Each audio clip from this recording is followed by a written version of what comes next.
जल्दी से जल्दी प्रेगनेंसी कंसीव करने के लिए किस दिन आपको संपर्क रखना चाहिए ताकि आपकी प्रेगनेंसी इसी महीने रुक जाए। होता क्या है कि बहुत सारी महिलाओं को कन्फ्यूज़न हो जाती है कई बार डेट्स को लेके, कई बार ओव्यूलेशन का कौन सा डेट होगा, बच्चेदानी का कब मुंह खुलेगा, और उनकी सारी की सारी तैयारियां अगले महीने के लिए शिफ्ट हो जाती हैं क्योंकि उन डेज को मिस करना यानी कि पूरे महीने को बर्बाद करना है। तो आपका जो महीने का साइकिल होता है उसी हिसाब से सारी महिलाओं की चीज़ें अलग अलग डिसाइड होती हैं कि कब उनका ओव्यूलेशन होगा, कब उनकी बच्चेदानी का मुंह खुलेगा, और सारी महिलाओं का ये अलग अलग हो सकता है। कुछ महिलाएं जिनकी नॉर्मल पीरियड साइकिल जैसे 28 से 30 दिन की होती हैं, कुछ महिलाएं जिनको 40 से 50 दिन पे पीरियड्स आते हैं, कुछ महिलाएं जिनको 35-40 दिन पे पीरियड आते हैं, कुछ की बहुत जल्दी आते हैं। तो सबके केसेस अलग अलग होते हैं, लेकिन यहाँ पर मैं नॉर्मल केसेस की बात करूंगी। साथ ही साथ आपको छोटी सी और भी बातें बता दूंगी कि आपको अगर जल्दी साइकिल आता है तो क्या करें और लेट से साइकिल आता है तो क्या करें। तो प्लीज़ इस वीडियो में बने रहें। आज की वीडियो काफ़ी इन्फॉर्मेटिव है, प्लीज़ शुरू से लेकर लास्ट तक ज़रूर देखिएगा। नमस्कार दोस्तों, मेरा नाम हर्षिता वर्मा है और आपका मेरे चैनल ट्विंस माय वर्ल्ड पे बहुत बहुत स्वागत है।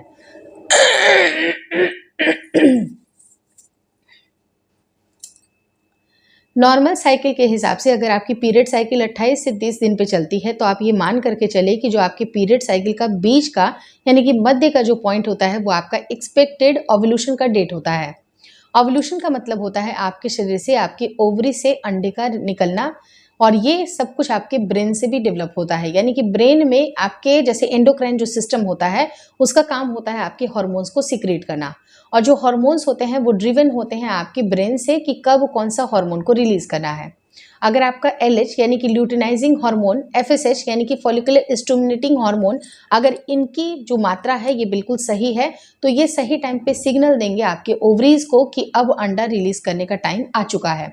और यही टाइम वो होता है जिसे हम ओव्यूलेशन का दिन बोलते हैं। ओव्यूलेशन के दिनों में ही अगर आपकी प्रेगनेंसी कंसीव होनी होगी तो उसी टाइम पे रिलेशनशिप प्लान करने से आपकी प्रेगनेंसी कंसीव होगी। लेकिन अगर आपको जब कभी ऐसा होता है कि बहुत सारी महिलाओं का ये कई बार उतार चढ़ाव होता है, लाइक उनका ओव्यूलेशन पहले भी हो सकता है या बाद में भी हो सकता है, और उसी ड्यूरेशन में आपके बच्चेदानी का भी मुंह खुलता है। लेकिन जो बच्चेदानी का मुंह खुलता है वो आपका 2 से 3 दिन पहला खुलना शुरू हो जाता है। लेकिन जब अगर आपका बच्चेदानी का मुंह क्लोज होने लगता है उस टाइम तक भी आप ट्राई कर सकती हैं, लेकिन कोशिश आपको ये करना चाहिए कि आपको स्टार्टिंग के दिनों में ही ट्राई ज़रूर करना चाहिए। तो बिल्कुल क्लियर कट मैं आपको बताऊंगी कि 28 से 30 दिन की अगर साइकिल है तो आप मान करके चले कि 14th डे पे आपका ओव्यूलेशन होगा। उसके 2 से 3 दिन पहले से ही ट्राई करना शुरू कर दे, like 11th day, 13th day आप ट्राई कर सकती हैं, या 12th डे, 14 डे, इस तरह से आप ट्राई करना शुरू कर दें और ऑल्टरनेट बेसिस पे ट्राई करें। 3 से 4 दिन काफ़ी इंपॉर्टेंट होते हैं और उस टाइम पे बच्चेदानी का मुंह भी खुलता है, और उस टाइम पे अगर जितने भी मेल के सेल हैं वो अंदरूनी अंगों में पहुंच जाते हैं। फैलोपियन ट्यूब में आपका फर्टिलाइजेशन होता है। कई बार कुछ ऐसी महिलाएं होती हैं जिनकी हाइजीन अच्छी नहीं होती है, जिनको बहुत ज़्यादा प्रॉब्लम होती है, प्राइवेट पार्ट में इचिंग होता है या UTI की समस्या हो जाती है, उनको भी कंसीव करना एक बहुत बड़ा चैलेंज हो गया है। क्योंकि जब भी अगर वो मेल के सेल डेवलप होते हैं या फिर वहाँ पर आते हैं, जैसे कि आपका जो सेल्स है वो तो रीजनरेट होता है, हर दिन रीजनरेट होता है, लेकिन अगर आप 1 से 2 दिन का एब्सटिनेंस रखते हैं तो एब्सटिनेंस की वजह से होता क्या है कि उनकी जो क्वालिटी है वो इम्प्रूव होती है, और जब भी अगर आप रिलेशनशिप में आए तो आपकी ये जो गुणवत्ता है वो मेंटेन रहे। लेकिन ये तो मेंटेन रहती है, लेकिन अगर महिला को ही UTI की समस्या है, कुछ फंगल इन्फेक्शन है, कुछ बैक्टीरियल इन्फेक्शन है, जिसके वजह से वो सारे के सारे सेल्स जो हैं डेड आउट हो जाते हैं। तो सबसे पहले आप अपनी हाइजीन को मेंटेन करें, अच्छी हेल्दी लाइफ स्टाइल को स्विच करें। अच्छा भोजन लेने के बाद आपकी जो प्राइवेट पार्ट की हेल्थ है वो भी बहुत अच्छी बनी रहेगी। आपकी बहुत ज़्यादा जो प्रॉब्लम होती है लाइक UTI की, UTI अगर बहुत ज़्यादा है तो इस केस में आप अपनी गायनी से मिलना बिल्कुल ना भूलें। लेकिन अगर आपको UTI की समस्या कम है, लाइक अगर लगता है कि हल्की फुल्की रैशेस है, तो आप नॉर्मल घरेलू तरीके से भी इसको क्योर कर सकती हैं। कैसे करना है वो मेरे चैनल पे आपको मिल जाएगा। आपको फिटकिरी का इस्तेमाल करना है, और फिटकिरी जो होता है एंटी फंगल, उसके अंदर प्रॉपर्टीज़ होती हैं जो कि नेचुरल तरीके से आपकी बैक्टीरियाज को, फंगल इन्फेक्शन को दूर करती हैं, और आपकी बॉडी काफ़ी हील होती है जो कि एक्सेप्ट करे जो मेल के सेल हैं और वो अंदरूनी अंगों में पहुँच पाएँ। दूसरी चीज़ ये भी होती है कि जब भी अगर आपका प्राइवेट पार्ट से कुछ ना कुछ डिस्चार्जेस होता है जो कि खास करके ओव्यूलेशन के समय पे होता है, क्योंकि आपकी बॉडी को जब ये सिग्नल जाता है कि एस्ट्रोजन का डोमिनेंस बढ़ाना है तो नेचुरल तरीके से आपकी म्यूकस का डिस्चार्ज होगा। ये म्यूकस का डिस्चार्ज कई बार आपकी लिबिडो को भी बढ़ा देता है। लिबिडो अगर आपकी ज़्यादा रहती है, आप ये समझ जाइए कि ओव्यूलेशन के दिनों में आपकी लिबिडो बढ़ी हुई होती है। सॉरी। लिबिडो अगर आपकी बढ़ी हुई होती है उस टाइम पे आपको कोशिश ये करना चाहिए कि पति के साथ संपर्क में ज़रूर रहें ताकि ओव्यूलेशन को आप ट्रैक कर पाएँ। बच्चेदानी का मुंह भी उसी समय खुलेगा ताकि अंदरूनी अंगों पे ये सारे के सारे सेल्स चले जाएं।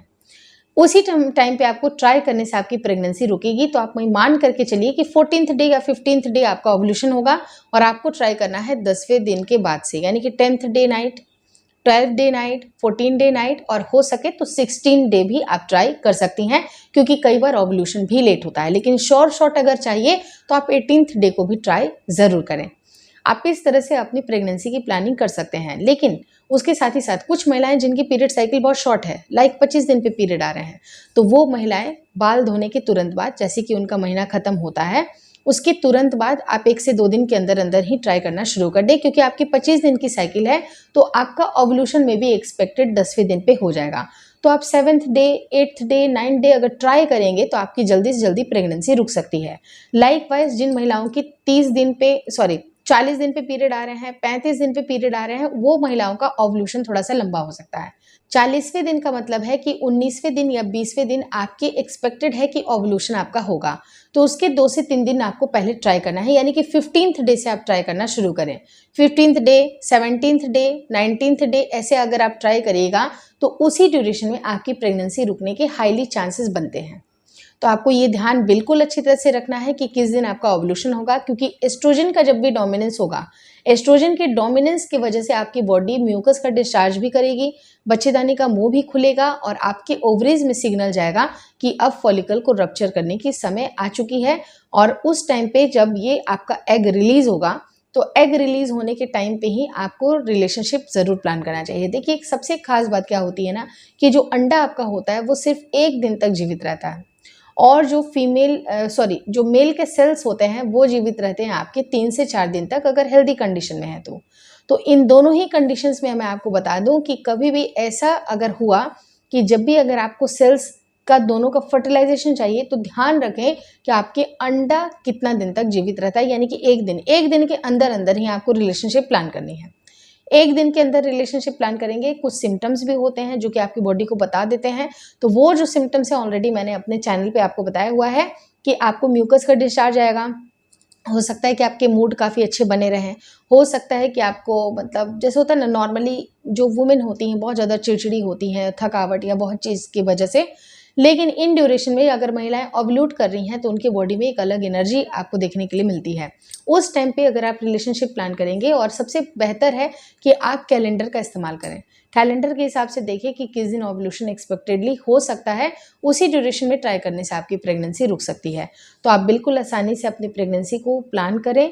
और अगर आपको लगता है कि कहीं कोई कन्फ्यूज़न है, दिक्कतें हैं या कुछ ना कुछ रिप्रोडक्टिव हेल्थ इश्यूज़ है, 1 साल से ज़्यादा समय लग चुका है, सब कुछ हमने ट्राई कर लिया, तो इमीडिएटली अपने डॉक्टर से मिलना बिल्कुल ना भूलें, क्योंकि 1 साल से ज़्यादा का समय अगर नेचुरल तरीके से लग रहा है तो कहीं ना कहीं कुछ प्रॉब्लम है। लेकिन 6 महीने हुए हैं, अभी 7 महीने हुए हैं तो कोई दिक्कत नहीं है। लेकिन अगर महिला की उम्र 35 साल से ज़्यादा है तो 6 महीने होने के बाद भी आप डॉक्टर विजिट कर सकते हैं, कोई दिक्कत नहीं है। और कभी भी रिप्रोडक्टिव इश्यूज़ में भी अगर डॉक्टर से मिलना पड़ा तो ये कहीं पर भी कोई गलत बात नहीं है। जिस तरह से हम जनरल फिजिशियन को दिखाते हैं, आप उन फर्टिलिटी स्पेशलिस्ट को भी दिखा सकते हैं, क्योंकि कहीं ना कहीं अगर शरीर में प्रॉब्लम है तो उनसे बात करना बहुत ज़रूरी है। लोग शर्म के वजह से या फिर लोग क्या कहेंगे इसके वजह से नहीं जाते हैं, जो कि एक बहुत बड़ी गलती है। आप सिर्फ और सिर्फ अपने अंधेरे में तीर मारने से बेटर है कि आप अपने डॉक्टर से बात करें, अपने लाइफ स्टाइल को चेंज करें। हो सकता है कि कुछ ना कुछ प्रॉब्लम हो जो कि बिल्कुल ट्रीटमेंट से ठीक हो जाए और आपकी प्रेगनेंसी आसानी से रुक जाए। तो आप उनकी बातों को ज़रूर तवज्जो दें, गौर करें, और इसमें कुछ भी हार नहीं है, कुछ भी गलत नहीं है। तो आप अपने डॉक्टर से भी मिलना ज़रूरी समझें। इस वीडियो में दी गई जानकारी अगर आपको अच्छी लगी तो प्लीज़ लाइक कर दीजिएगा। चैनल पर नए हैं तो चैनल को ज़रूर शेयर और सब्सक्राइब करें। मुझे इंस्टाग्राम पे और फेसबुक का जो मेरा पेज है उसको लाइक और शेयर करना बिल्कुल ना भूलें। Thank you so much for watching twins.